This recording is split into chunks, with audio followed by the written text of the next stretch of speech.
허환구의 라디오 오늘. 여러분 안녕하십니까, 허환구입니다. 성탄절인 오늘 전국의 성당과 교회에서 예수 탄생을 축하하는 미사와 예배가 이어졌습니다. 12.3 비상계엄으로 인해 어느 해보다 어수선한 성탄절을 맞았는데요. 종교계에서도 위로와 희망을 담은 성탄 메시지를 발표했습니다. 정순택 천주교 서울대 교구장은 올해 성탄 메시지를 통해 아기 예수님의 겸손하고 겸허한 모습을 바라보며 지금 우리가 마주한 어려움 속에서도 희망의 빛을 발견할 수 있게 되길 간절히 바란다고 밝히면서 평화는 저절로 주어지는 것이 아니라 우리가 함께 만들어 나가는 것이라고 말했습니다.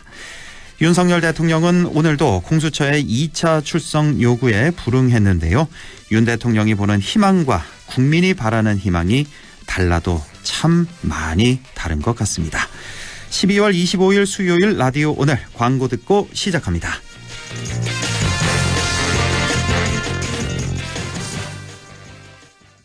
독일도 돌았다. 스위스도 돌았다. 대성 보일러도 유럽처럼 빙 돌았다. 원통형 콘덴싱으로 대성 보일러가 만드는 유럽형 콘덴싱의 시대. 당신의 콘덴싱은 유럽형입니까? 대성이 내일을 위합니다. 대성 보일러. 팀장님, 연금도 투자하세요? 알아서 크는 연금은 없으니까 투자해야죠. 아, 투자의 차이가 연금의 차이? 이제 연금도 투자다. N2 퇴직연금. 역시 고용노동부가 선정한 2024년 퇴직연금 우수사업자.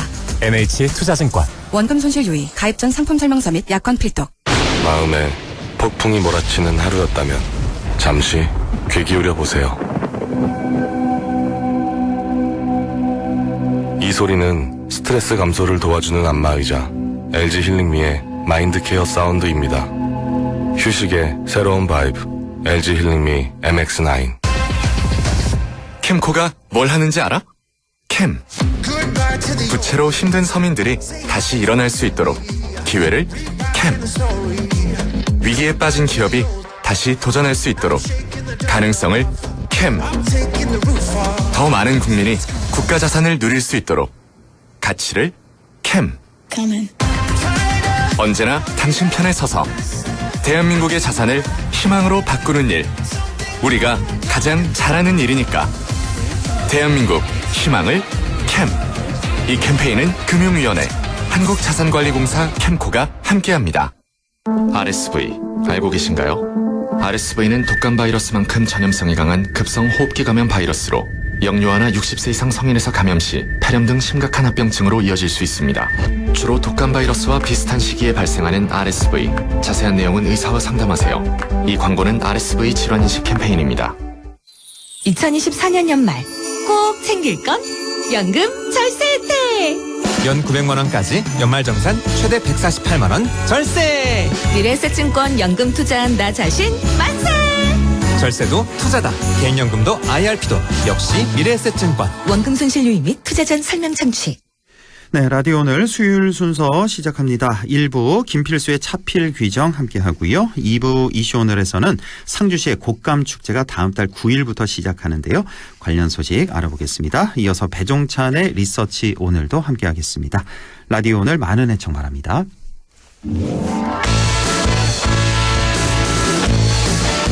네, 차에 필요한 귀한 정보 김필수의 차필 귀정 시작합니다. 대림대학교 미래자동차학부 김필수 교수와 함께합니다. 교수님 안녕하십니까?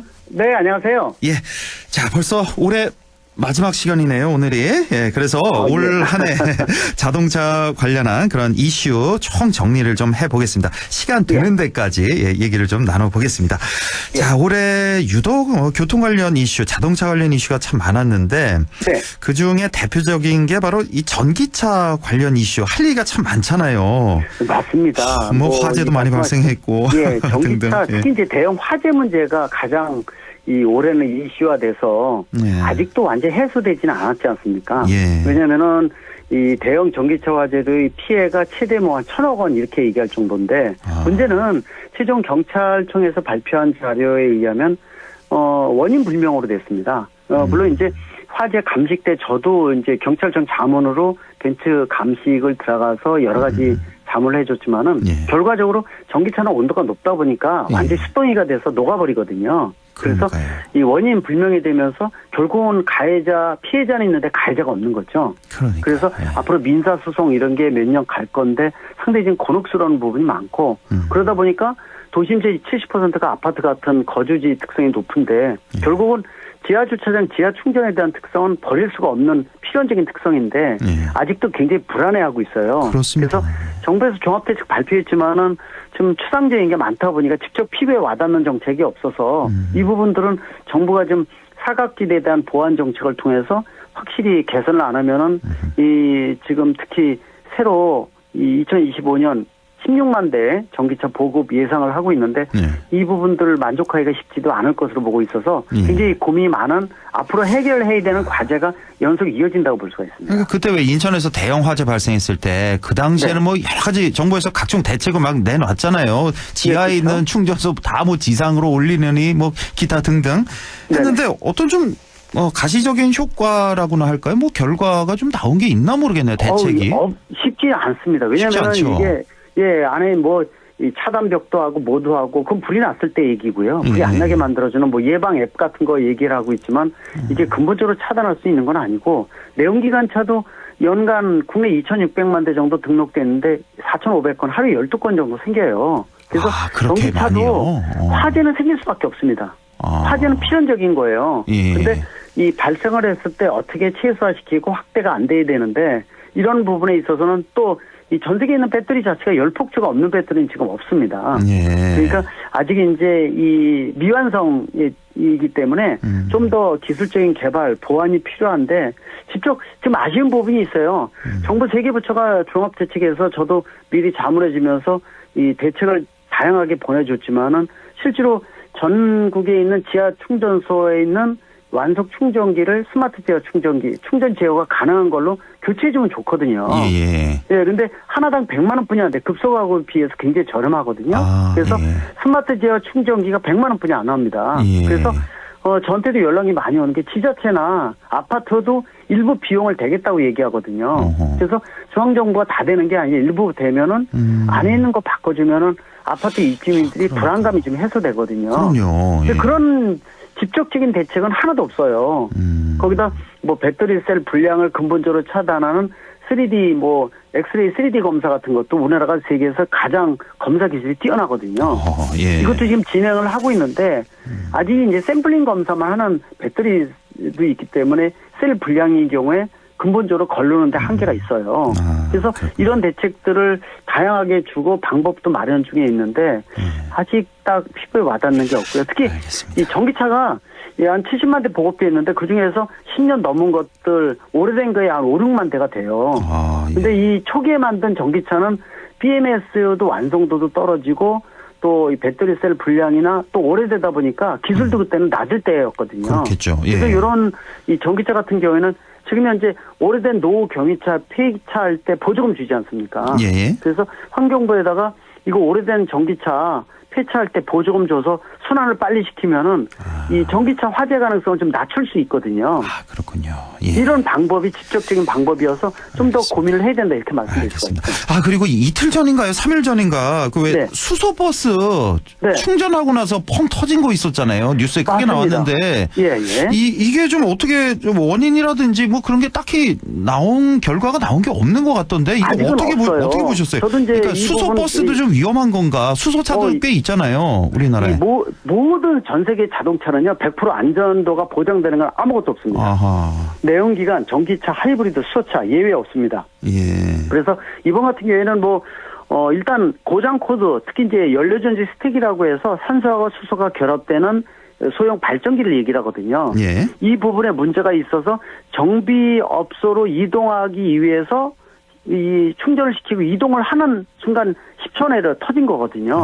그래서 3명의 중경상 입었지만은 지금 걱정이 돼요.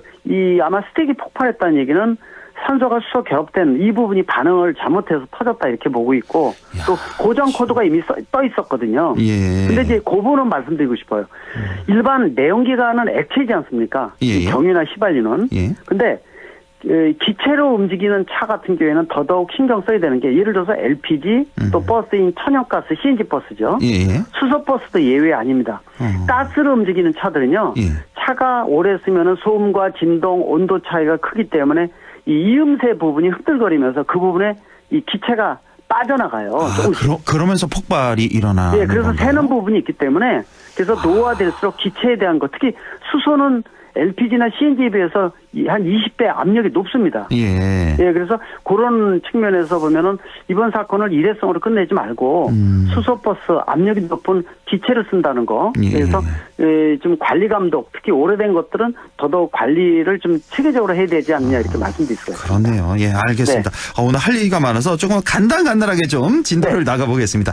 자, 미국 트럼프 대통령 당선으로 전기차 산업에 미칠 영향에 대해서 걱정하는 목소리가 상당히 많이 나왔고, 그렇습니다. 그래서 뭐 관련 자동차 부품, 배터리 관련주가 아주 출렁출렁댔던 그런 기억이 나는데, 맞습니다. 이것도 좀 할 얘기가 있을 것 같아요. 그렇습니다. 지금 벌써 이 분석이 나올 정도고 저도 많이 들어가서 이렇게 정보 자문을 해주고 있는데요. 네.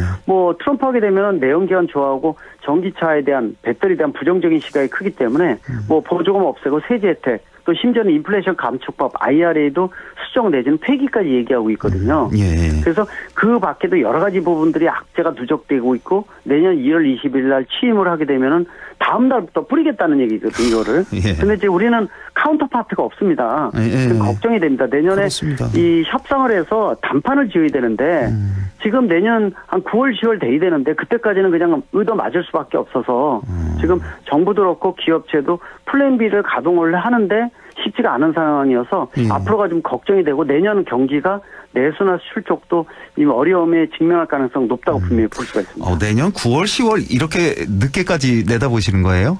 그때 돼야지만 5월, 6월쯤 되면 쉽지가 않습니다. 왜냐하면은 설사 이 거리된 상태에서 이게 진행이 돼서 실제로 새 대통령이나 이런 게 발생을 하더라도 협의를 해서 이 정상회담이라는 게 쉬운 게 아니거든요. 또 몇 달 또 시간이 필요할 맞습니다. 테니까. 그런 측면에서 내년 후반부를 예상을 하고 있는데 그렇게 된다면은 지금 이미 일은 진행 상황이고 지금 협상이 지금 자동차 배터리 말씀드리지만 방위비부터 심지어는 한미 FTA까지 손댄다 이런 얘기도 나올 정도고 특히 대미 흑자가 너무 커서 대미 흑자가 크면 맹방 우방 필요 없이 보편적 관세로 10% 20% 부과하겠다고 공언하고 있기 때문에 최근에 또 대미 흑자가 크고 자동차 분야의 대미 흑자는 더 커서 문제라고 분명히 볼 수가 있습니다. 그러니까 얼마 전에 트럼프가 미국과 가장 가까운 나라들이죠. 그 캐나다와 위에 있는 캐나다 밑에 있는 멕시코에다도 아주 관세를 또 많이 얼마 전에 부과를 해서. 보셨을 거예요. 트루도 총리가 미국 방문했는데 이 트럼프 대통령 당선자가요 노골적으로 앞에서 사람 놓고 51번째 미국 주대라 그래서 거버너라고 불렀어요. 캐나다. 이걸 앞에다 놓고 자존심 상하는 정도가 아니지 않습니까? 요새 보면요 파나마 운하 옛날에 미국이 만들어준 이 파나마 운하도 다시 달라 막 이러고 있고요.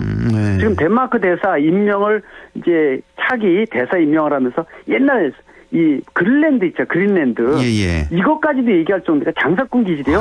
전방위적으로 나오니까 글로벌 시장이 난리인데 우리나라가 그 영향을 가장 많이 받는 국가 중에 하나라고 볼 수가 있습니다. 그러니까 우리나라가 정상적인 상태에서도 트럼프 대통령을 대응하기가 쉽지가 않은데 너무나 벅찬 맞습니다. 상태인데 지금 우리나라 상황이 이 정도니까. 사실 한마디로 얘기해서 정치가 경제 말아먹고 있다 이런 얘기 나오지 않습니까? 그렇습니다. 그래서 정치를 좀 잘해야 되는데 국민들 걱정이 바로 이제 그 부분이 아닌가라는 측면에서 좀 걱정이 더 커지고 또 수출을 먹거리를 통해서 대한민국은 지금까지 이렇게 잘 살아왔는데 수출에 영향을 받기 시작한다는 것, 또 자국 우선주의나 보호무역 정치로 가다 보니까 FTA나 WTO가 흔들거린다는 얘기는 우리한테 위기가 크게 다가온다는 뜻이기 때문에 그렇습니다. 정신 바짝 차려야 된다고 보고 있습니다. 알겠습니다. 고령 운전자 사고도 이거 준비를 했는데 이거 얼마 전에 우리가 이슈 다뤘기 때문에 좀 넘어가고 맞습니다. 이 급발진 얘기 이건 정말 우리 국민의 한 사람으로서 이거 너무 억울한 일 아니겠습니까? 맞습니다. 그래서 올해 급발진이 이슈화가 많이 됐고 아까 고령 운전자 하면서 또 사고가 난 다음에 급발진이 이렇게 얘기하는 사람도 굉장히 많았거든요. 그렇습니다. 저한테 연락이 굉장히 많이 오는데요. 95% 이상은 본인의 실수인데 이 머릿속에 하얗게 되다 보니까 일단 급발진이 이렇게 핑계성으로 얘기하는 경우 거의 대부분이고요. 그러나 실제로 급발진은 존재를 하고 그래서 제조물 책임법에 대한 공방도 거셌어요. 그래서 지금 현재 소비자 단체 쪽에서 별도로 하는 제조물 책임법 또 이 제작사 쪽에서 하는 이 세미나 같은 거 이런 것들이 이제 서로 공방을 벌였는데 중요한 것은 그래서 나온 게 요새 페달 이 블랙박스 같은 거, 페달 블랙박스. 뭐 그런 것도 이슈가 됐죠. 예. 그래서 앞으로 다실 때 같은 값이면은 페달 채널이 들어가 있는 거 있죠. 예. 페달을 찍는 거가 있으면은 100% 입증을 할 수가 있어요. 예. 그래서 자동차 결함인지 내 책임인지 그리고 내년부터 페달 블랙박스가 장착이 되면은 기존에 지금 블랙박스 하면 5% 보험료 할인 시켜주죠. 보험료 할인 있죠. 예. 근데 이 보험사마다 지금 내년 초부터 1~2% 더 할인율을 높여주고 있습니다. 페달 블랙박스를 넣으면? 예, 넣으면은 더 그래서 그래요? 7%, 8%까지 되는 이런 보험사들이 늘어날 거예요, 지금. 예. 한두 개 지금 나오기 시작을 했거든요. 그래서 그 부분들 활용하시면 되니까 왜냐? 이것도 증명 확실하게 하고 예. 또 그러면서도 보험 혜택도 받을 수 있다라는 측면이 있으니까 그렇죠. 한번 활용하시면 좋을 것 같습니다. 페달 블랙박스의 중요성 아주 강조를 해주신 거고 이게 또 비용이 그렇게 많지 않다고 말씀하셨던 기억이 나서 그렇습니다. 지금 현재 만약에 블랙박스를 새로 장착한다 그러면은 이거 페달 채널이 들어가 있는 거 비싸지 않고 똑같아요. 기존의 블랙박스. 그리고 그러니까요. 기존의 블랙박스인데 내가 불안하다 그러면 한 채널, 완 채널로 집어넣는 저렴한 것도 추가로 하는 게 나옵니다. 그러니까요. 기존의 블랙박스 놔두고요. 알겠습니다. 페달 거면 한 채널 들어가는 것도 있으니까 여러 개 업체 지금 나오니까 이런 것들 활용하시면은 같은 값이면은 이런 게 들어가면 훨씬 더 좋지 않습니까? 그렇죠. 예. 그리고 이번 달 자동차 소화기도 의무화된 것도 아마 아실 거예요. 소화기 무조건 있어야 된다. 차량 있어야 내에는. 되는데 5인승 이상 있어야 되는데 근데 이 부분을 착각하시는 게 소급 적용이 아닙니다. 신차에 적용, 신차에 나오는 거 있죠. 신차 나오는 차에 한해서 의무화가 맞습니다. 된 거예요. 그리고 중고차 거래할 때 12월부터 되는 거에 소화기 탑재하는 거지. 예. 그리고 이 검사를 언제 하느냐? 자동차 이 주기마다 자동차 검사, 정기 검사. 예. 그때 필요한 거니까 너무 걱정 안 하셔도 되는데 문제는 의무화 때문에 중요한 게 아니라 화재가 생겼다든지 또는 저는 유리끼는 망치도 의무화시켰으면 좋겠어요. 맞아요. 예, 꼭 필요합니다. 이런 것들은 나의 목숨, 탑승자의 목숨을 구할 수 있는 거기 때문에 비용은 거의 저렴하면서도 이게 있으면 죽느냐 사느냐를 결정하니까. 그럼요. 예, 저도 그렇지만은 가족들도 그렇고 저는 세팅을 다 해놓습니다. 그렇군요. 예, 알겠습니다. 교육도 시켜줍니다. 알겠습니다. 예, 오늘 말씀 여기까지 하고요. 연말 잘 보내시고요. 네. 예. 자, 지금까지 차필규정 대림대학교 미래자동차학부 김필수 교수와 함께했습니다. 고맙습니다. 네, 감사합니다. 네, 라디오 오늘 2부에서 뵙겠습니다.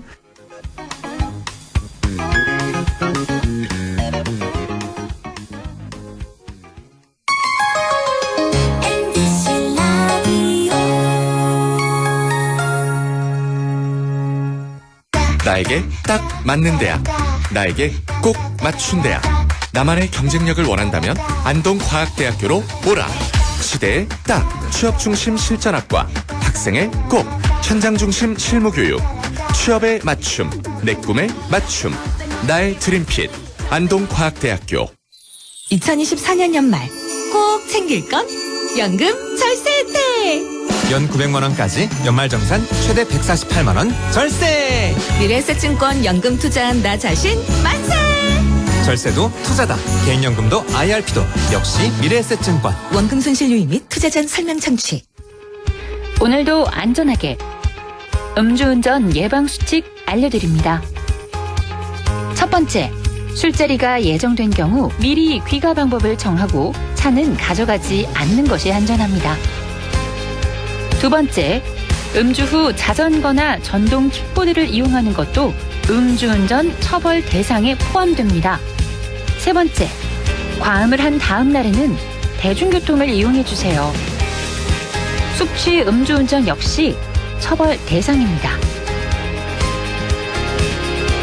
네 번째, 음주운전을 방조하는 경우에도 3년 이하의 징역형 또는 1,000만 원 이하의 벌금형에 처해질 수 있습니다. 적극적으로 말려주세요. 위험한 음주운전 미리 예방하여 소중한 생명을 지켜주세요.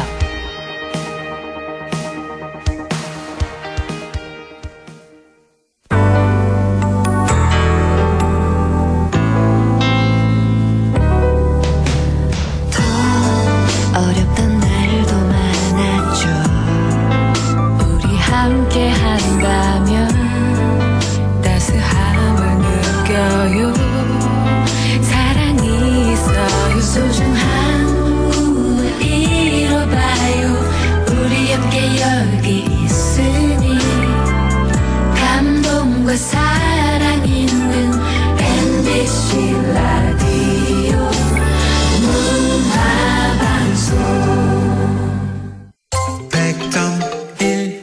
라디오. 네, 6시 25분 25초 지나고 있네요. 이슈 오늘 시작합니다. 겨울 축제에 가볼 만한 곳 어디 없을까? 찾으시는 분이라면 1월에는 상주시를 주목해 보면 좋을 것 같습니다. 상주 곶감축제가 다음 달 9일부터 시작합니다. 임금님께 진상하던 상주 곶감이죠. 상주시 축제추진위원회 윤재웅 위원장과 함께 자세히 알아보겠습니다. 윤재웅 위원장님 안녕하십니까? 네, 안녕하십니까. 맛과 멋의 축제 2025년 상주 곶감축제를 준비하고 있는 위원장 윤재웅입니다. 예, 반갑습니다. 수고 많으십니다. 자, 상주 곶감축제가 이제 1월 9일부터 시작이 된다는 소식입니다. 한 2주 정도 이렇게 남아 있는데 준비는 네네. 어떻게 잘 되고 있습니까? 네, 이제 상주 곶감축제가 한 2주 앞으로 다가왔습니다. 우리 상주시를 대표하는 특산품인 곶감을 주제로 한 겨울축제인데요. 축제장을 찾으시는 많은 관람객들을 위해서 금년에 생산된 최고의 곶감으로 방문객들을 맞이하기 위해서 준비를 하고 있습니다. 또 곶감이 가지고 있는 우리 전통의 문화와 그리고 옛 향수를 축제적인 언어로 표현하기 위해서 막바지 준비 작업을 진행을 하고 있습니다. 그렇군요.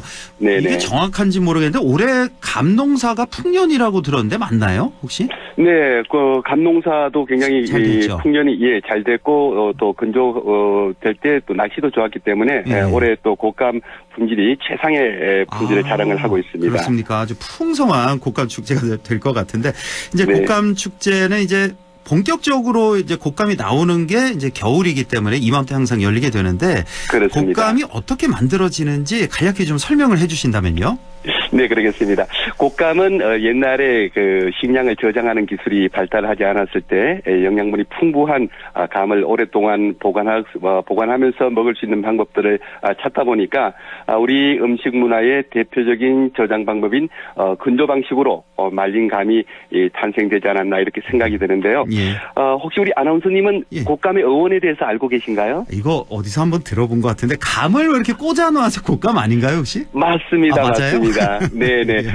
감을 깎아서 막대기에 꽂아서 말린 감, 그래서 꽂은 감이 곶감으로 이렇게 불려졌다고 그렇게 이야기를 하고 있습니다. 예. 그래서 뭐 발음 이제 곶감인데 꽃감으로도 많이 발음하시잖아요, 우리 지역에서 그렇죠. 특히. 맞습니다. 네네.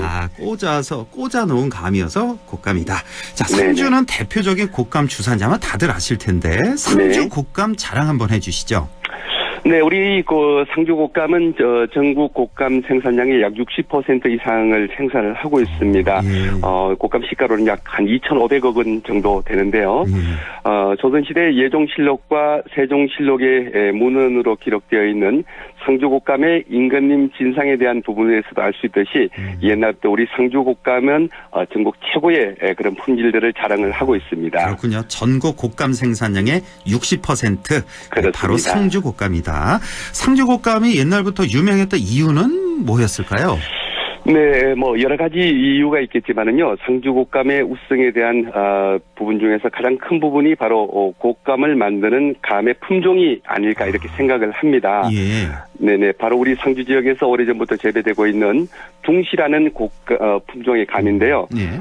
둥시감은 과육이 단단하고 또 탄닌이라고 하는 생감의 떫은 맛을 내는 그런 성분인데요. 이 탄닌 성분이 굉장히 많습니다. 이 탄닌이라는 성분이 곶감의 건조 그리고 숙성되는 과정에서 당분으로 변하게 되고 이 당분이 달콤함을 만들고 또 아까 말씀드렸던 그런 단단한 과육은 쫄깃함을 만들어내게 됩니다. 그래서 달콤 쫄깃한 최상의 상주 곶감이 탄생하게 되는데요. 저희 상주에는 실제 750년의 수령을 자랑하는 실생하고 있는 둥시 감나무가 지금도 감이 주렁주렁 이렇게 달리고 있습니다. 750년이나 됐어요? 둥시 네, 감나무가. 그렇습니다. 네, 이렇게 저희가 모든 검증을 이렇게 마쳐서 750년의 수령을 저희가 확인을 했고요. 지난해 이 감나무에서 생산한 둥시감으로 만든 곶감이 한 접이면 약 100개인데요.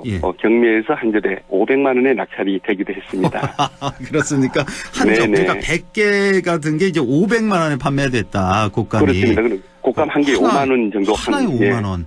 네네. 보통 한 상자에 뭐 4, 5만 원 뭐 이렇게 하는데 한 상자에 그런데 상징적인 부분이 아닐까 이렇게 생각을 하고 있습니다. 그렇군요. 750년이나 된 둥지 감나무가 있다. 자, 이제 보름 정도 남은 상주 곶감 축제. 올해는 어떤 부분에 중점을 두셨습니까?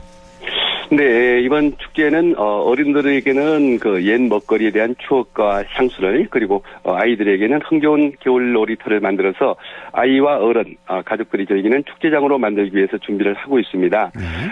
아이들이 즐겁게 놀 수 있는 눈썰매장과 눈밭에서 탈 수 있는 회전놀이기구를 설치를 했고요. 연날리기와 겨울놀이, 그리고 어린이 극장을 만들어서 마술, 인형극, 저글링, 또 버블쇼 등 다양한 공연을 상시로 진행을 할 계획입니다.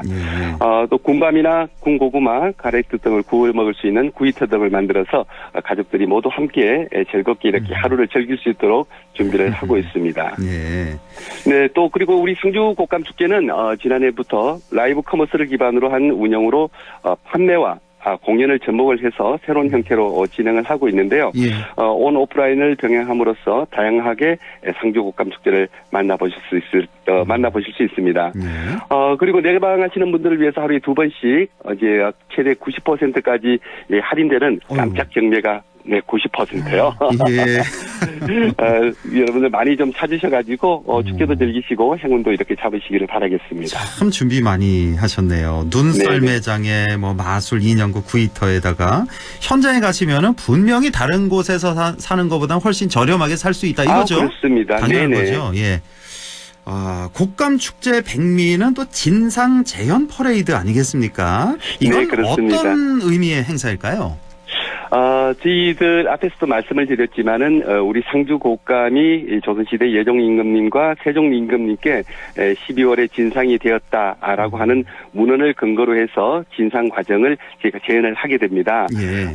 상주 곶감의 상징이라고도 할 수 있는 750년 감나무 앞에서 감나무를 따서 곶감을 만드는 과정과 그리고 경복궁으로 향하는 진상 행렬, 또 건정전에서 임금님께 곶감을 진상하는 모습들을 극으로 엮어서 진행을 하게 되는데요.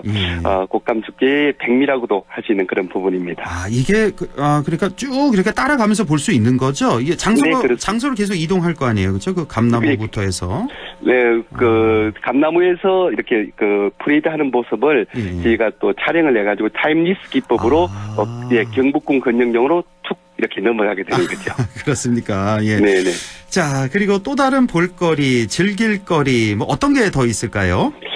네, 혹시 우리 아나운서님 제주도 관광객들이 꼭 가봐야 하는 버킷리스트가 뭔지 알고 계십니까? 제주도요? 제주도 가면 우선 글쎄요, 지금 생각하면 한라산 가보고 아니면 좀 시간 되면 그 밑에 마라도 가서 짜장면 먹고 왔던 기억도 있고. 그렇죠. 뭐 그 정도? 예. 네. 요즘 젊은 친구들은 제주도에 가면은 꼭 가봐야 하는 곳이 있습니다. 바로 제주도 연돈 볼카츠라는 집인데요. 저 돈가스 집이요. 예, 맞습니다. 맞습니다. 제주도에서 가장 핫한 연돈 볼카츠를 운영하시는 분이 우리 바로 상주 분이십니다. 그래요? 그래서 이번 곶감 축제를 맞이해서 우리 연돈 볼카츠 대표님께서 고향을 찾으셔가지고 이곳에서 유명한 연돈 볼카츠를 상주 축제장을 찾으시는 분들에게 좀 제공을 해드리겠다 이렇게 해서 저희가 준비를 하고 있고요. 그러면 이번에 상주 곶감 축제 가면은 이 연돈 볼카츠도 먹어볼 수가 있는 거예요? 현장에서? 그렇습니다. 네, 제주도에서 직접 대표님께서 그 상주에 오셔가지고 고향에서 이렇게 새로운 맛을 선보이게 됩니다. 네, 그리고 또 회전 바베큐라 그러죠. 뭐 저번 이렇게 그 축제장에서 이렇게 봤던 그 회전 바비큐 세트를 저희가 임차를 했습니다. 그래서 바비큐 세트에다가 우리 상주 지역에서 생산되는 돼지고기로 즉석 바비큐도 준비해서 이렇게 많은 분들에게 제공을 할 그런 계획입니다. 볼거리, 즐길거리가 아주 풍부합니다. 네네. 축제장에 가면은 글쎄요, 뭐 볼거리, 즐길거리 다 중요하지만 저는 먹거리가 제일 중요하다고 보는데. 그렇습니다. 이번 상주 곶감 축제는 정말 먹을거리가 풍부하겠네요, 정말. 네, 그렇습니다. 네네. 알겠습니다. 자, 이 방송 들으시는 분들 많이들 오시라고 초대 한 말씀 마지막으로 전해주시죠. 네, 임금님께 진상되었던 최고의 명품 상주 곶감을 주제로 한 축제를 준비하고 있습니다. 대한민국 곶감 특별시에서 펼쳐지는 맛과 멋의 축제, 2025 상주 곶감 축제에 여러분들을 초대합니다. 많은 관심과 참여 부탁드리고요. 1월 9일 상주시 태평성대 경상감령에서 뵙겠습니다. 여러분 많이 방문해 주시기를 바라겠습니다. 네, 1월 9일 그러니까 목요일이네요. 목요일부터 그렇습니다. 열리는 상주 곶감 축제. 이게 언제까지 열리는 거죠? 일요일까지 열리나요? 그렇습니다. 9일부터 시작해서 12일까지 4일 동안 열리게 됩니다. 1월 9일 목요일부터 목금 토일 4일 동안 열리는 상주시의 태평성대 경상감영공원으로 가보시면 되겠습니다. 여기 경상감영공원이 거기죠? 왜 모자 축제도 열리고 했던 그거 그렇습니다. 상주 문화가 거기서 많은 부분들이 그렇죠. 이렇게 활성화가 되고 있습니다. 예, 많이들 찾아보시기 바랍니다. 지금까지 상주시 축제추진위원회 윤재웅 위원장과 함께했습니다. 고맙습니다. 네, 고맙습니다. 라디오 오늘에서는 청취자 여러분의 참여를 기다리고 있습니다. 우리 지역에서 발생한 사건 사고 소식이나 함께 토론하고 싶은 내용을 안동 MBC 홈페이지 라디오 오늘 게시판에 올려주시기 바랍니다. 전화와 문자 참여도 하실 수 있습니다. 전화는 851국에 7191번, 문자는 샵 0913번으로 보내주시면 됩니다. 문자는 단문 50원, 장문 100원의 정보 이용료가 있습니다. 여러분의 많은 참여 바랍니다.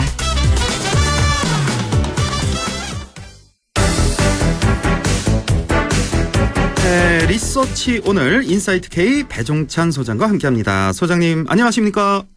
안녕하십니까. 메리 크리스마스입니다. 배종찬입니다. 네, 메리 크리스마스. 네, 자 대통령 직무 정지 상태잖아요. 그래서 더 이상 국정 운영 지지율 조사가 안 되는데, 근데 탄핵 소추 가결 이후에 대통령 지지율이 올랐다는 보도를 본 것 같아서요. 이거 뭐 어떤 배경이 있을까요? 그렇습니다. 이 조사가 탄핵 소추 가결이 됐던 14일을 포함하고 있기 때문에 미리 예정이 됐던 것 같아요. 그러니까 이제 탄핵 소추 일정이 잡히기 전에 보통 이제 여론조사 일정은 미리 잡아놓거든요. 언론사와 함께. 그러다 보니까 뭐 기왕 정해진 일정이었기 때문에 조사를 중지하지 않고 그대로 뭐 실시했던 거 아닌가 이렇게 일단 추정을 해볼 수 있을 거고, 중요한 건 이제 그 결과를 어떻게 우리가 해석하는 것이 중요한 것이니까요. 오늘 소개해드린 모든 조사는 중앙선거론조사심의위원회 홈페이지에서 확인 가능합니다. 조원 CNI가 스테이트 뉴스의 의뢰를 받아서 지난 14일부터 16일까지 무선 RDD 자동응답 조사 결과이고요.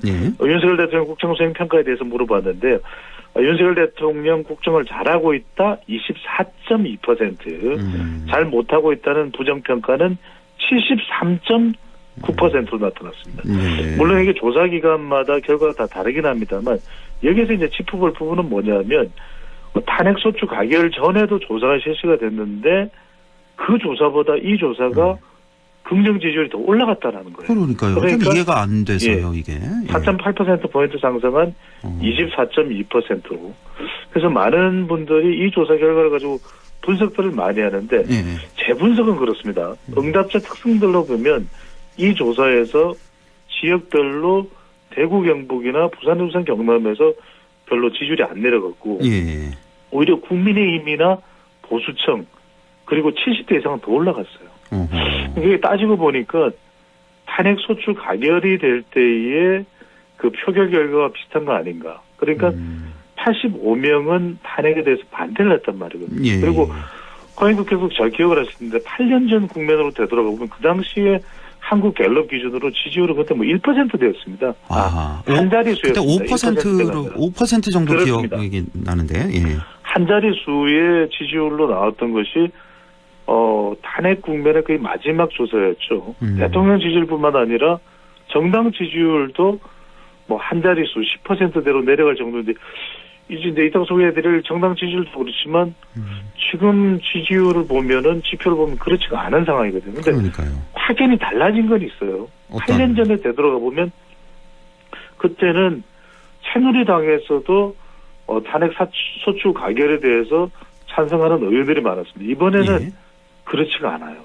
그리고 대구 경북의 정서도 또 탄핵에 대해서 좀 다른 의견과 여론도 나타나고 있고요. 이걸 뭐 옳다 그렇다 차원으로 분석할 수는 없습니다만, 그리고 또 이재명 대표에 대한 경계 심리 이런 부분들이 작동하고, 또 윤석열 대통령의 태도도 상당히 중요한데 오늘 이제 분석해드리겠습니다만, 윤석열 대통령이 8년 전에 박근혜 당시 대통령하고 달라요. 그때 박근혜 대통령은 거의 속수무책이었거든요. 예. 그래서 특검의 이 수사팀이 정해지고 당시 수사팀장이 윤석열 대통령입니다.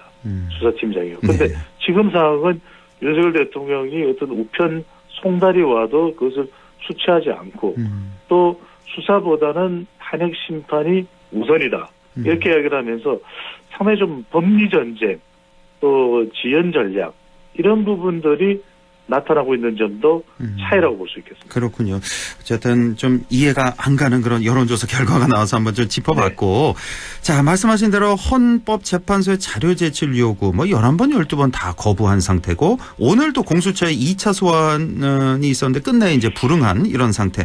정말 많은 분들이 어쩜 이렇게 대통령까지 지냈던 분이 더 이상의 기대감은 없지만 이렇게까지 뻔뻔할 수 있나, 치졸하고 찌질할 수 있나, 이런 형편없는 모습, 이런 비판이 상당히 많은 상태인데요. 그렇죠. 네. 윤 대통령의 이 심리를 어떻게 봐야 되는 겁니까? 저는 완전히 일반적인 다수의 국민들의 여론과는 온도차가 있는 것으로 보입니다. 윤석열 대통령 측은 일단은 법리 전쟁, 두 번째는 또 지연 전략, 세 번째로는 여론 반전, 이걸 기대하는 거 아닌가라고밖에는 해석할 수가 없는 것이 지금 비상대책위원장도 권영세 이 의원이거든요. 그래서 권영세 의원도 법조인이고 또 권성동 원내대표도 법조인이에요. 그러니까 법적으로 상당히 전략적 대응을 하겠다. 지금 권성동 원내대표가 이따가 말씀드리겠습니다만 한덕수 권한대행과 관련된 입장에 대해서도 시정일관 법리적 대응을 해요. 그러니까 이게 국회의원이고 지금 사실상 비상대책위원회가 꾸려졌다면 정치적인 대응이 필요한데 오히려 법리 대응을 하는 것은 좀 지난한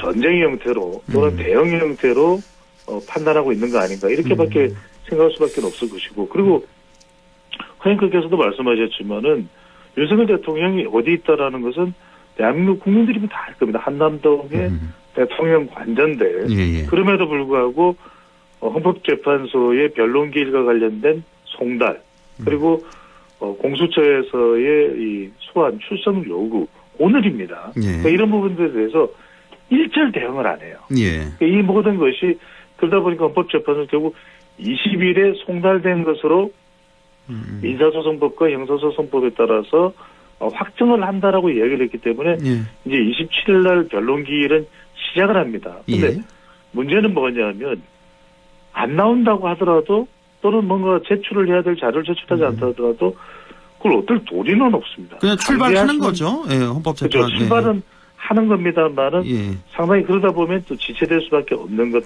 아닌가. 그러니까 윤석열 대통령과 국민의힘도 장기적인 법리 전쟁, 법적 대응 체제로 전환된 것으로도 볼 수 있겠습니다. 정말 일반 국민의 시각으로서는 정말 윤석열 대통령의 이런 대응 도저히 이해할 수가 없고 국민의힘도 마찬가지입니다. 권성동, 윤상현, 나경원 이런 중진 의원들이 발언을 쏟아내고 있는데 도저히 받아들일 수 없는 그런 얘기를 계속하고 있어서 참 어떻게 하려고 이러는 건지 이해할 수가 없는 이런 상황이고 노상원 전 정보사령관이 있잖아요. 할 얘기가 너무 많은데 다 걷어내고 그 수첩 얘기를 좀 해보죠. 노상원의 수첩이 이제 확보를 했는데 어마어마한 얘기가 있어서요. 여기 북의 공격을 유도해서 NLL에서 교전을 벌이고 그리고 또 어제 나온 뉴스죠. 백령도 작전이라고 해서 납치를 정치인, 종교인 등등 해서 한 16명 납치를 해서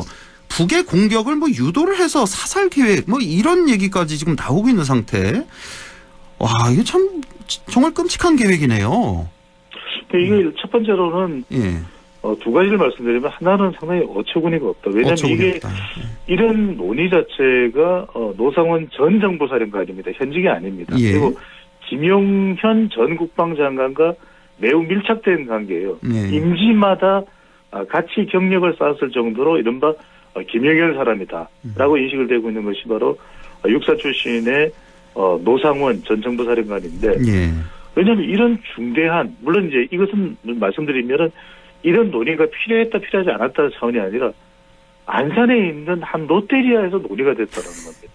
이것 자체가 말이 됩니까? 이거 자체도 일단은 말이 안 되는. 그러다 보니까 상당히 우스꽝스럽게 희화가 되고 있죠. 실은바 뭐 롯데리아 이제 계엄 세트가 나오느냐 마느냐. 그 계엄 세트가 뭐 15,000원이다. 이 이야기는 여기까지 하고 두 번째는 뭐냐면 이 수첩입니다. 이른바 노상원 전 정보사령관의 성향인데 신당이라고 하는 일종의 점집 같은 곳에 거주를 했다라는 것입니다. 그리고 이제 발견된 그 수첩에는 이게 그래서 상당히 집중이 되는 것이 이번 비상계엄에 대한 논의가 노상원 전 정보사령관을 중심으로 진행이 된 것이냐. 그렇다면 비선조직은 필요했을 때 그렇다면 이 수첩의 내용에는 내란뿐만 아니라 외환을 짐작하게 하는 내용들이 있다라는 거예요. 북한의 공격을 유도해서. 그렇죠? 예. NLL에는 언제든지도 남북 간의 충돌이 있을 수 있는 지역이거든요. 그럼요. 그러다 보니까 이 지역에서 지난번에 이제 이 이야기는 뭐 깊숙이 들어갈 수는 없습니다만 북한 평양 상고에 등장했다라고 하는 이른바 무인기까지도 연결이 되고 있거든요. 이건 다 이제 수사가 돼야 될 사안이긴 합니다만 백령도라고 하는 것은 전해진 보도 내용은 그렇습니다. 그러니까 이른바 이런 사회적으로 문란할 수 있는 인물들을 사회적 악이 될 수 있는 인물들을 수거한다. 그러니까 뭐 체포가 아니라 수거라는 표현을 써서 사람을 그들이 이른바 백령도로 옮겨지는 과정에서 확인할 수 없는 불상사로 사라지게 된다. 이런 일련의 내용들로 이제 보도가 되는데 어디까지가 사실이고 집행되려고 했는지는 모르겠습니다. 문제는 뭐냐면 두 가지입니다. 저들은 엄청난 일을 야기한 그 논의의 장소가 롯데리아냐. 또 그 논의의 핵심에 있었던 인물이 노상원 전 정보사령관이냐.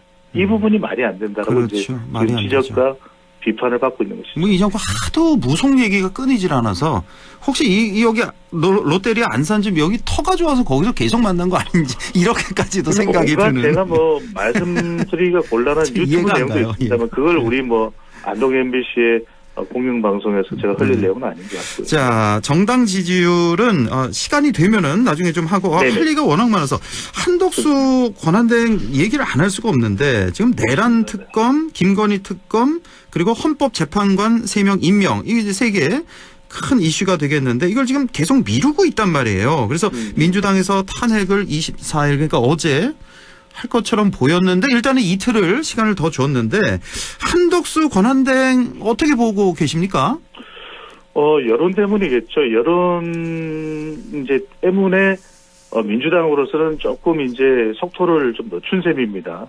왜 그러냐면은 일단은 이제 너무 또 압박한다라는 인상을 국민들에게 줘서는 안 된다고 볼 것인데 이제 한덕수 권한대행 이야기로 넘어가고 있습니다. 한덕수 권한대행에게는 두 가지 지금 결정사항이 주어져 있습니다. 하나는 내란 일반 특검 법안과 그리고 김건희 여사 특검법인데 이건 누구나 이제 우리 청취자분들도 판단해 보는데 이미 탄핵 소추가 가결이 됐지 않습니까? 그렇다면 탄핵 소추가 가결되는 데 있어서의 중대한 기준이 됐던 것이 김건희 여사일 수도 있는 것이고 또는 이제 이 내란 혐의에 대한 부분인데 문제는 뭐냐면 한덕수 권한대행이 지금 우원식 국회의장이 이야기하고 있는 것은 분명히 의사결정을 하라는 거예요. 그러면 거부권 행사를 한다면 국회에서 제의가 되고 그러면 무기명으로 투표하는 것이니까 지금 김건희 여사 특검법의 경우에는 지난 탄핵소추 반대가 85명이기 때문에 통과 가능성이 높아요. 아하, 거부권을 행사해도? 그렇습니다. 그러면은 한덕수 권한대행은 만약에 제의를 거부권을 행사하면 제의를 해서 통과될 수가 있기 때문에 그러면은 그 순간 한덕수 권한대행의 권위는 또 없어지게 되는 것이거든요. 왜냐하면 거부권을 행사했는데 집권 여당인 국민의힘에서조차 재표결 과정에서 이 김건희 여사 특검법에 찬성을 했다라는 거예요. 찬성을 하게 된다라는 거예요. 지금 여론상으로도 그것까지 비켜가기는 어렵다라는 겁니다. 그렇다면 이게 순서 있는 의사표명을 하면 됩니다. 그러니까 한덕수 대통령 권한대행은 30일 날 내가 그러면 이걸 처리하겠다. 그러면 거부권을 행사하든 거부권을 행사하지 않든 하면 되는 것이거든요. 그런데 지금의 국민 여론이나 이런 걸 본다면 제의가 되더라도 무기명이기 때문에 통과 가능성이 국민의 내부 사정도 지금 굉장히 복마전이고 복잡한 상황이기 때문에 통과 가능성이 높다는 두 번째는 뭐냐면 헌법재판관 임명이에요. 그런데 헌법재판관 임명에 대해서도 한덕수 권한대행이 할 이야기는 있습니다. 이거 오전 오로 나눠가지고 너무 일사천리도 되는 거 아니냐. 근데 그걸 뭐 미법하다고는 할 수가 없습니다. 그리고 이제 국민의힘도 한 명을 추천할 수 있으니 그럼 여기서 핵심은 이렇습니다. 3명을 임명을 해서 정족수를 제대로 채워서 진행하겠다는 것에 대해서 한덕수 권한대행이 헌법상으로나 법률적으로 거부할 수 있느냐, 명분이냐, 없어요. 그 말씀 뭐냐면 결국 지금 우리가 국민의힘이 6명을 유지하겠다라는 것은 6명 중에 1명만 반대 의사를 표명해도 윤석열 대통령 탄핵 심판이 기각이 되거든요. 그렇습니다. 그러면은 그때 그 걷잡을 수 없는, 아니 왜 6명이어서 그 말이 돼? 한덕수 권한대행은 정말 정상적인 권한대행의 역할을 하는, 그러면 정당한 것은 9명이고 9명 중에서 만약에 반대 의견이 6명 이상 나온다 그러면 그건 기각이 되는 것이고 3명 이상. 예. 그렇죠. 9명이라고 해서 기각이나 인용이 이미 결정된 것은 아니거든요. 그건 이제 충분히 헌법재판소의 기능을 통해서 결정이 되는 것이기 때문에 그 부분에 있어서 헌법상 법률상 권한대행이 그것을 저지하거나 거부할 명분이 없다면 헌법상 법률상 정해진 그 권한을 행사하는 것이 맞는 것이겠죠.